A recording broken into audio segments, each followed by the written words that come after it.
الحمد لله نحمده ونستعينه ونستغفره ونعوذ بالله من شرور أنفسنا ومن سيئات أعمالنا ونعوذ بالله من شرور أنفسنا ومن سيئات أعمالنا ونعوذ بالله من شرور أنفسنا ومن سيئات أعمالنا من يهده الله فلا مضل له ومن يضلله فلا هادي له ونشهد أن لا إله إلا الله وحده لا شريك له ونشهد أن سيدنا ومولانا محمدا عبده ورسوله وصلى الله تعالى عليه وعلى آله وأصحابه وأزواجه وذرياته وأتباعه وسلم تسليما كثيرا كثيرا أما بعد فأعوذ بالله من الشيطان الرجيم بسم الله الرحمن الرحيم إذا وقعت الواقعة ليس لوقعتها كاذبة خافضة رافعة إذا رجت الأرض رجا وبست الجبال بسا فكانت هباء منبثا وكنتم أزواجا ثلاثة صدق اللہ العظیم۔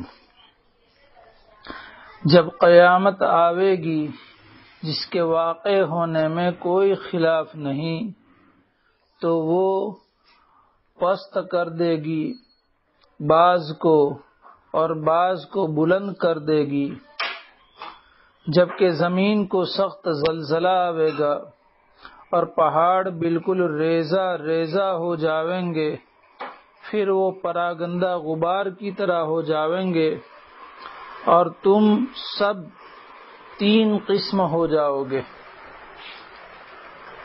یہ سورۃ الواقعہ کے متعلق شروع کیا جا رہا ہے۔ اللہ تعالیٰ آسان فرماوے، مدد فرماوے۔ سب سے پہلے نمبر پر اس سورت کا نام سورۃ الواقعہ ہے۔ پوری سورت کا نام اس کو عربی میں کہتے ہیں تسمیۃ الکل باسم الجز، یعنی ایک حصے کی وجہ سے پورے کا نام رکھ دیا جانا۔ لیکن سورتوں کے نام یہ در حقیقت اللہ کی طرف سے ہی منقول ہیں، اور نبی اکرم صلی اللہ علیہ وسلم کو حضرت جبرائیل علیہ السلام نے بتائے ہیں، اور آپ صلی اللہ علیہ وسلم نے صحابہ کرام کے ذریعے سے امت کو پہنچایا ہے۔ اس لیے جس سورت کا جو نام نبی اکرم صلی اللہ علیہ وسلم سے منقول ہوگا اسی نام سے اس سورت کو پکارا جائے گا، اس کے علاوہ سے اس سورت کو نہیں پکارا جائے گا، نہیں اس سورت کا نام بولا جائے گا۔ مثلا یہاں کوئی کہے کہ خافضہ بھی آیا اس لیے اس سورت کا نام خافضہ، رافعہ آیا اس لیے اس سورت کا نام رافعہ، کاذبہ آیا اس لیے اس سورت کا نام کاذبہ مثلا، تو یہ ہم اپنی اعتبار سے سورتوں کے نام نہیں رکھ سکتے ہیں۔ آپ صلی اللہ علیہ وسلم سے جو منقول ہے، چونکہ الواقعہ کا لفظ آیا ہے، اس وجہ سے پوری سورت کا نام سورۃ الواقعہ رکھا گیا ہے۔ پھر اس کے بعد یہ سورت مکی ہیں۔ حضرت عبداللہ ابن عباس،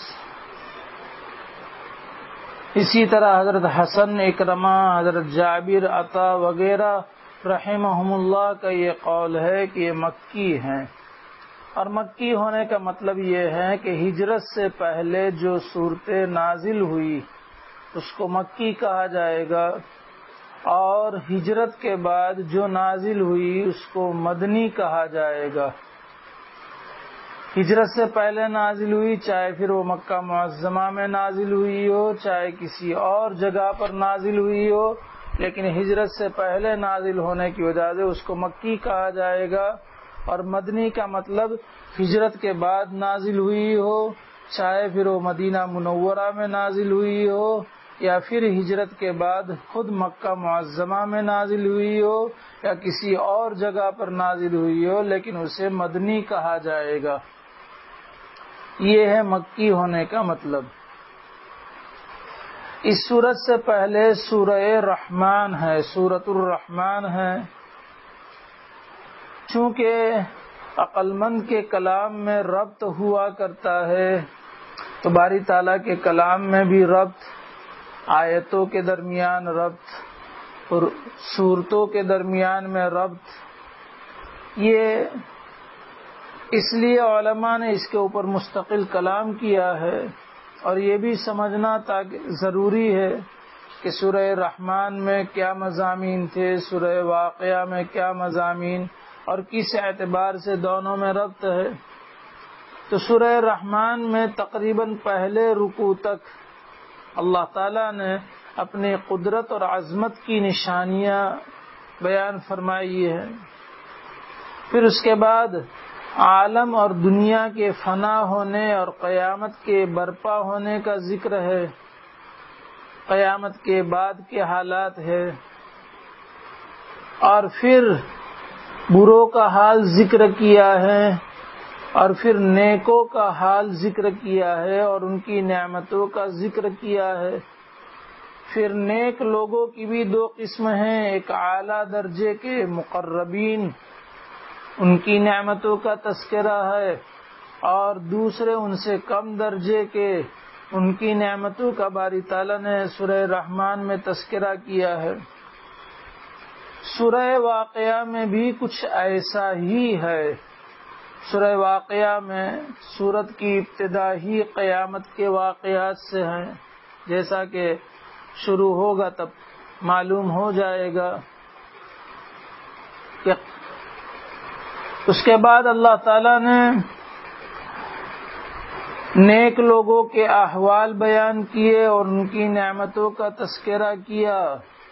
پھر وہی نیک لوگوں میں دو قسم کے لوگ، ایک خاصان خدا جو مقرب سمجھے جاتے ہیں، اور دوسرے اس سے کم درجے کے، تو ان کی نعمتوں کا تذکرہ۔ پھر اللہ تعالیٰ نے برے لوگوں کا تذکرہ فرمایا ہے، اور پھر اللہ تعالیٰ نے اپنی قدرت کی نشانیاں بیان فرمائی ہے، اور اس کے ساتھ اللہ تعالیٰ نے قرآن کی حقانیت کو بیان فرمایا ہے۔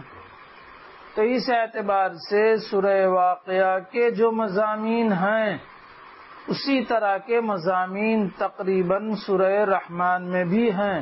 تو اس اعتبار سے سورہ رحمان اور سورہ واقعہ کے مضامین میں ربط موجود ہے۔ اسی طریقے سے سورہ رحمان کے اختتام میں اور سورہ واقعہ کے آغاز یعنی شروعات میں بھی ربط ہے۔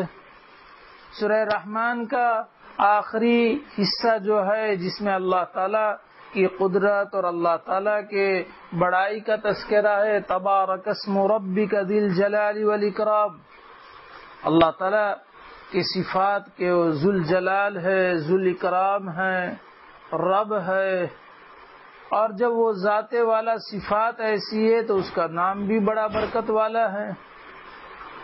تو اللہ تعالیٰ کی نعمتوں کا اور اللہ تعالیٰ کی قدرت کا اور اللہ تعالیٰ کی صفات کا تذکرہ ہے۔ اس سورت کے آغاز میں بھی قیامت کا تذکرہ فرما کر کے اللہ تعالیٰ کی قدرت کو بیان فرمایا ہے کہ جو اللہ تعالیٰ قیامت کے واقع کرنے پر قادر ہیں، آسمانوں کو ختم کر دیا جائے، پہاڑوں کو ریزہ ریزہ کر دیا جائے، زمین کو ہلا دیا جائے، ختم کر دیا جائے، ظاہر بات ہے کہ وہ بڑی زبردست قدرت والا ہے۔ اور چونکہ قیامت کے دن کچھ لوگوں کو عزت ملے گی، کچھ لوگوں کو ذلت ملے گی، تو وہی خافض ہے، وہی رافع ہیں، وہی معز ہیں، وہی مذل ہیں۔ تو اس اعتبار سے اس صورت کے شروع میں قیامت کے واقعات کے ضمن میں اللہ تعالیٰ کی قدرت کا تذکرہ ہے۔ تو گزشتہ صورت کے اختتام میں بھی باری تعالیٰ کی قدرت اور صفات کا تذکرہ، اس صورت کے آغاز میں بھی باری تعالیٰ کی صفات اور قدرت کا تذکرہ، اس اعتبار سے دونوں صورتوں کے اختتام میں اور ابتدا اور آغاز میں بھی ربط موجود ہے۔ اس کے بعد اس سورت کے فضائل کے متعلق ہیں۔ حضرت عبداللہ ابن عباس رضی اللہ تعالیٰ عنہ کی ایک روایت ہے،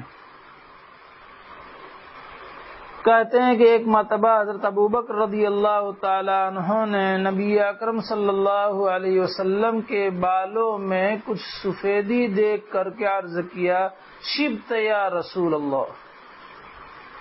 چونکہ آپ صلی اللہ علیہ وسلم کی اخیر عمر تک بالوں میں سفیدی نہیں تھی، بہت کم بال تھے جس میں سفیدی تھی۔ لکھا ہے علماء نے کہ داڑھی، کان پٹی، داڑھی بچہ اور بال، سر کے بال، ان سب کے ملا کر کے 14 یا 19 بالوں کے درمیان سفید بال تھے، باقی آپ کے سر مبارک میں سفیدی نہیں تھی۔ آپ تندرست تھے، توانا تھے، طاقتور تھے، جس کا اظہار اس طریقے سے، لیکن بالوں میں سفیدی دیکھی تو حضرت ابوبکر رضی اللہ تعالیٰ عنہ نے عرض کیا کہ قد شبت یا رسول اللہ، آپ تو بوڑھے ہو گئے، اچانک کہ آپ پر سفیدی کے آثار، ضعف کے آثار۔ تو آپ صلی اللہ علیہ وسلم نے ارشاد فرمایا، شیبتنی ہود والواقعہ والمرسلات وعما یتساءلون واذا الشمس کورت، کہ ان صورتوں کے مضامین کی بنیاد پر مجھ پر بڑھاپے کے آثار ظاہر ہوئے۔ سورہ ہود میں اللہ تبارک تعالیٰ نے قوموں کی ہلاکتوں کا ذکر فرمایا ہے، قوم عاد، قوم سمود، قوم لوط، ابراہیم علیہ السلام کی قوم کا واقعہ، شعیب علیہ السلام کی قوم کا واقعہ، موسیٰ علیہ السلام اور بنی اسرائیل کی قوم کا واقعہ۔ اسی طرح سورہ واقعہ میں اللہ تبارک تعالیٰ نے قیامت کے احوال، بروں کے احوال، جہنم کا تذکرہ، سورہ والمرسلات میں، اسی طرح میں تسالون میں، اذا الشمس کورت میں قیامت کی ہولناکیوں کا باری تعالیٰ نے تذکرہ فرمایا ہے۔ تو ان کے مضامین کی ہیبت نے مجھ کو بوڑھا کر دیا ہے۔ اور بعض حضرات نے کہا کہ سورہ ہود کی ایک آیت فاستقم کما امرت، کہ آپ کو استقامت اختیار کرنے کا حکم، جیسا کہ آپ استقامت اختیار کیجئے جیسا کہ آپ کو حکم دیا گیا ہے۔ تو اس کی بنیاد پر آپ پر دہشت طاری ہوئی، ہیبت طاری ہوئی، جس کی وجہ سے بڑھاپے کے آثار ظاہر ہوئے۔ تو گویا کہ اس اعتبار سے سورہ واقعہ اپنے مضامین کے اعتبار سے ہیبت ناک مضامین ہیں، قیامت کی ہولناکی کا تذکرہ ہے، ابھی آئے گا انشاءاللہ، جہنمیوں کا تذکرہ ہے۔ اس وجہ سے چنانچہ اسی بنیاد پر حضرت مسروق رحمۃ اللہ علیہ، یہ کبار تابعین میں سے ہیں، امام قرطبی علیہ الرحمہ نے نقل کیا ہے، امام مسروق رحمۃ اللہ علیہ کا یہ قول، من اراد ان یعلم نبأ الاولین والآخرین نبأ الاولین والآخرین ونبأ اہل الجنہ ونبأ اہل النار ونبأ اہل الدنیا ونبأ اہل الآخرہ فلیقرأ سورۃ الواقعہ، کہ جس کو اگلوں کے پچھلوں کے حالات کا علم حاصل کرنا ہو، جس کو جنتیوں اور جہنمیوں کا علم حاصل کرنا ہو، جسے دنیا اور آخرت کے احوال پر مطلع ہونا ہو، تو اسے سورہ واقعہ پڑھنا چاہیے۔ تو اللہ تعالیٰ نے اس مختصر سی صورت میں اگلوں کے احوال، پچھلوں کے احوال، سلۃ من الاولین وقلیل من الآخرین، سلۃ من الاولین وسلۃ من الآخرین، اسی طرح جنتیوں کے احوال، جہنمیوں کے احوال، دنیا اور آخرت کے احوال کو بڑی جامعیت کے ساتھ بیان فرمایا ہے۔ اس اعتبار سے بھی اس صورت کی اہمیت ہے۔ نیز اس کے متعلق روایت میں حضرت عبداللہ ابن مسعود رضی اللہ تعالیٰ عنہ کی ہے خود حضرت عبداللہ ابن مسعود رضی اللہ تعالیٰ عنہ نقل کرتے ہیں، قال قال رسول اللہ صلی اللہ علیہ وسلم من قرأ سورة الواقعہ فی کل لیلۃ لم تصبہ فاقۃ ابدا۔ حضرت عبداللہ ابن مسعود رضی اللہ تعالیٰ عنہ نبی اکرم صلی اللہ علیہ وسلم کا ارشاد نقل کرتے ہیں کہ جو ہر رات سورہ واقعہ کی تلاوت کرے روزانہ پابندی کے ساتھ تو اسے کبھی بھی فاقہ نہیں ہو سکتا ہے، رزق کی برکت ہوگی، رزق میں وسعت ہوگی، فاقے سے محفوظ ہو جائے گا۔ چنانچہ اس روایت کی بنیاد پر حضرت عبداللہ ابن مسعود رضی اللہ تعالیٰ عنہ کا یہ معمول تھا، وکان ابن مسعود یامر بناته یقرأن بها فی کل لیلہ۔ حضرت عبداللہ ابن مسعود رضی اللہ تعالیٰ عنہ اپنی صاحبزادیوں کو تاکیدی حکم فرماتے تھے کہ روزانہ وہ سورہ واقعہ کو ہر رات پڑھ لیا کریں۔ اس سے معلوم یہ ہوا کہ جہاں ہم جس بات کو جانتے ہوں اس بات کو اپنے ماتحتوں تک پہنچا دے، اور جس بات کو ہم جانتے ہو خود بھی عمل کریں اور اپنے ماتحتوں کو بھی اس پر عمل کرنے کی تاکید کریں، ترغیب دیں، جیسا کہ حضرت عبداللہ ابن مسعود رضی اللہ تعالیٰ عنہ کے اس واقعے سے ثابت ہو رہا ہے۔ چنانچہ امام قرطبی علیہ الرحمہ نے قرطبی میں واقعہ نقل کیا، حضرت عبداللہ ابن مسعود رضی اللہ تعالیٰ عنہ بیمار ہوئے، اور یہ ان کی وہ بیماری تھی جس بیماری میں یہ اچھے نہ ہو سکے، اور اسی بیماری میں دنیا کو رخصت کر کے اپنے اللہ سے جا ملے۔ اس بیماری میں حضرت عثمان ابن عفان رضی اللہ تعالیٰ عنہ جو اس وقت امیر المومنین تھے، حضرت عبداللہ ابن مسعود رضی اللہ تعالیٰ عنہ کی عیادت کے لیے آئے، تو حضرت عبداللہ ابن مسعود رضی اللہ تعالیٰ عنہ سے حضرت عثمان رضی اللہ تعالیٰ عنہ نے پوچھا ما تشتکی، تمہیں کیا تکلیف ہے؟ تو جواباً حضرت عبداللہ ابن مسعود رضی اللہ تعالیٰ عنہ نے کہا ذنوبی، اپنے گناہوں کی تکلیف ہے۔ اندازہ لگائیے، حضرت عبداللہ ابن مسعود رضی اللہ تعالیٰ عنہ جلیل القدر صحابی ہے، قدیم الاسلام صحابی ہے، نبی اکرم صلی اللہ علیہ وسلم کے خادم خاص ہے۔ ان کے بارے میں روایت میں صاحب النعلی والمطہرتی والوسادتی والسواک، کہ مسواک کی، طہارت حاصل کرانے کی، تکیے کی اور چپل کی خدمت ان کے ذمہ تھی۔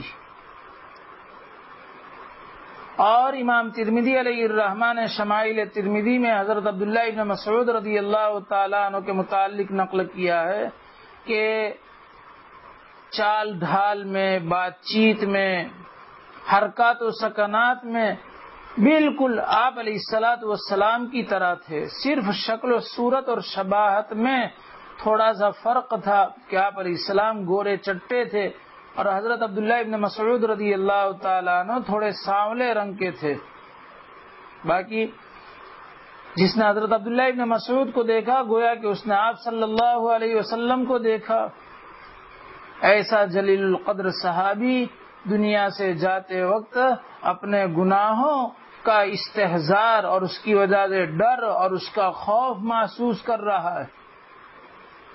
یہی حال ہے مومن کا کہ مومن کو معمولی گناہ بھی پہاڑ جیسا لگتا ہے، اور منافق کو بڑا گناہ بھی تنکا جیسا لگتا ہے کہ مکھی بیٹھی تھی اور اڑ گئی۔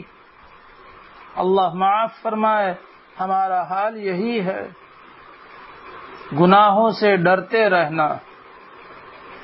پھر عثمان رضی اللہ تعالیٰ عنہ نے پوچھا ما تشتہی، آپ کیا چاہتے ہیں؟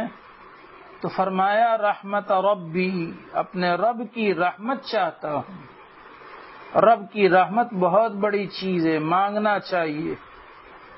اللہم افتح لی ابواب رحمتک، وساہل ابواب رزقک، اے اللہ اپنی رحمت کے دروازے ہم پر کھول دیجئے اور رزق کے دروازے آسان کر دیجئے۔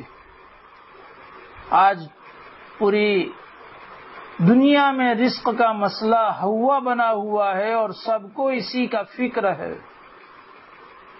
لیکن رزق کے برکت اور رزق کے آسانی کے جو اسباب طبیب روحانی صلی اللہ علیہ وسلم نے بتائے ہیں اس کی طرف بہت کم لوگوں کی توجہ ہے۔ جیسا کہ یہی سورہ واقعہ روزانہ رات کو پڑھ لی جائے کبھی بھی فاقہ نہیں حاصل ہوگا۔ یہ رزق کی برکت ہے۔ نماز میں روزی کی برکت ہے، باوضو رہنے میں روزی کی برکت ہے، تقوی اختیار کرنے میں روزی کی برکت ہے۔ قرآن کہہ رہا ہے وَمَن يَتَّقِ اللَّهَ يَجْعَل لَّهُ مَخْرَجًا وَيَرْزُقْهُ مِنْ حَيْثُ لَا يَحْتَسِبُ۔ تقوی کی بنیاد پر اللہ تعالیٰ ایسی جگہ سے رزق پہنچائیں گے کہ جس کا اسے وہم و گمان بھی نہیں ہوگا۔ لیکن تقوی کو لوگ رزق کے حصول میں مانع سمجھتے ہیں کہ ہر چیز میں شریعت کا لحاظ رکھیں گے تو پھر کہاں سے کاروبار کر سکیں گے، کہاں سے ملازمت کر سکیں گے، کہاں سے جی سکیں گے۔ قرآن کا وعدہ ہے گھر میں داخل ہو سلام کر کے داخل ہو، درود شریف پڑھے، قل هو اللہ احد کی سورت پڑھ لے، یہ رزق میں برکت ہے۔ فجر کی سنت اور فرض کے بیچ میں سبحان اللہ و بحمدہ سبحان اللہ العظیم استغفر اللہ کی ایک تسبیح پڑھ لے، یہ ساری چیزیں آپ صلی اللہ علیہ وسلم کی بتائی ہوئی ہے۔ یہ تو رزق کے حصول کے لیے بھی شریعت پر عمل کرنا یہ انسان کو رزق کے اسباب کے لیے بہت معین اور مددگار ثابت ہوں گے، لیکن دنیا کی طرف توجہ ہے، دین کی طرف، اعمال دین کی طرف، سنتوں کی طرف توجہ نہیں ہے۔ اللہ معاف فرمائے، امت کو صحیح سمجھ دے۔ پھر حضرت عثمان رضی اللہ تعالیٰ عنہ نے فرمایا کہ میں آپ کے لیے کسی طبیب معالج کو بلاتا ہوں، تو فرمایا طبیب امرضنی، یعنی مجھے طبیب ہی نے بیمار کیا ہے۔ پھر حضرت عثمان رضی اللہ تعالیٰ عنہ نے فرمایا کہ میں آپ کے لیے بیت المال سے کوئی عطیہ بھیج دوں، تو فرمایا لا حاجت لی فیہا، مجھے اس کی کوئی ضرورت نہیں ہے۔ حضرت عثمان رضی اللہ تعالیٰ عنہ نے فرمایا کہ عطیہ لے لیجئے، وہ آپ کے بعد آپ کی لڑکیوں کے کام آئے گا۔ تو فرمایا کہ کیا آپ کو میری لڑکیوں کے بارے میں یہ فکر ہے کہ وہ فقر و فاقہ میں مبتلا ہو جائیں گی؟ مگر مجھے یہ فکر اس لیے نہیں کہ میں اپنے لڑکیوں کو تاکید کر رکھی ہے کہ ہر رات سورہ واقعہ پڑھا کریں، کیونکہ میں نے رسول اللہ صلی اللہ علیہ وسلم سے سنا ہے من قرأ سورۃ الواقعہ کل لیلۃ لم تصبہ فاقۃ ابدا، جو شخص ہر رات میں سورہ واقعہ پڑھا کرے وہ کبھی فاقہ میں مبتلا نہیں ہوگا۔ یہ روایت امام نووی علیہ الرحمہ نے کتاب الاذکار میں بھی نقل کی ہے، اور یہ امام نووی علیہ الرحمہ کی کتاب الاذکار بڑی اہمیت کے حامل ہے۔ ہمارے حضرت نے ایک بیان میں فرمایا تھا بیع الدار واشتری الاذکار، کہ امام نووی علیہ الرحمہ کی کتاب الاذکار کو خریدنے کے لیے اگر گھر کو بیچنا پڑے تو گھر کو بیچ دو، لیکن امام نووی علیہ الرحمہ کی کتاب الاذکار کو خرید کر کے اپنے پاس رکھا کرو، اتنی اہم کتاب ہے۔ تو یہ ہیں سورہ واقعہ کی ابتدائی باتیں، مزید انشاءاللہ چلیں گے۔ اللہ تعالیٰ اس کہنے سننے کو قبول فرمائے۔ اللہ تعالیٰ کہنے والے کے لیے سننے والوں کے لیے اقوام عالم کے لیے اسے ہدایت کا، نجات کا، امن کا ذریعہ بنائے، فتنوں سے حفاظت فرمائے۔ اللہ تعالیٰ ان تعلیمات کو بار بار اخلاص کے ساتھ، دل کی گہرائی سے، عظمت اور عقیدت کے ساتھ پڑھنے کی، سننے کی اور زندگیوں میں اپنانے کی توفیق عطا فرمائے۔ اللہ تعالیٰ امت کی مغفرت فرمائے، امت کی حفاظت فرمائے، امت پر رحم فرمائے، امت کے حق میں تدبیر فرمائے، اور اللہ تعالیٰ امت کی غیب سے مدد فرمائے، دشمن کو اللہ تعالیٰ ختم فرمائے۔ آمین یا رب العالمین بحرمت سید المرسلین صلی اللہ علیہ وسلم۔ وآخر دعوانا ان الحمد للہ رب العالمین۔ سبحان ربک رب العزت عما یصفون وسلام علی المرسلین والحمد للہ رب العالمین برحمتک یا ارحم الراحمین۔